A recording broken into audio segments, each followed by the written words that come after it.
Yo! Impyerno!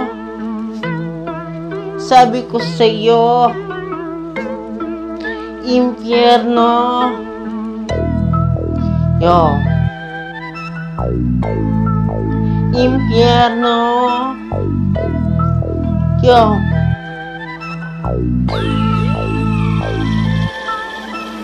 Sa mundong ito, di mo alam bakit marami makakasalanan sa libutan. Pinapairal ang kalibugan. Pagnanasahan ay grabing lumalalim kasamaan at pagnanakaw ng lipunan. Lagi na lang nasa katotohanan, di na nila sinasabi ang Biblia ang katotohanan. Sabi ni Jesucristo, siya ay babalik na, manghuhusga siya sa mga bansa. Sabi niya, marami ngayon ay papupunta sa malikot na daan. Lahat tayo ay mapupunta sa impyerno pag hindi ka nagsisisi ka sa kasalanan mo.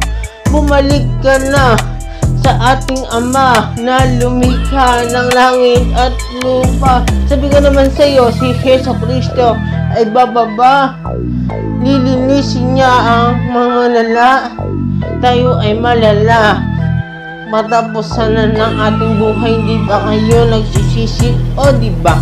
Ibang klase pag ako yung maatake. Sinasabi ko ako ay pare-pare. Kahit ilong kayo mapunta sa impyerno, hindi ba kayo nagsisisi sa kasalanan yun? O diba, pag kung anong tinatanim, yun ang aanihin. Sabi ng Panginoon, bumalik kayo sa Panginoong Jesucristo. Dahil pinako siya sa krus, bago kayo matuto. O diba, huwag mo nang sisisihin ng sarili mo. Makikita na punta yan. Kasi yung ikaw ay buhay, hindi ka nagsisi, hindi mo tinanggap ang Panginoong Jesucristo. Sabi ko sa iyo, magbago ka anak, bago dumating ang impyerno. Magsisisi ka sa kasalanan mo, bumalik ka sa pananalig mo sa Ginoo. Pasalamat sa lahat. O Panginoon, ako nandito upang sabihin sa mga tao, kasalanan nyo ay libo-libo na. Ano diba? Maatake na siya.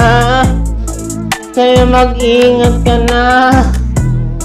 Lumayo sa mga kasalanan. Bumalik tayo sa Ama na lumikha ng langit at lupa.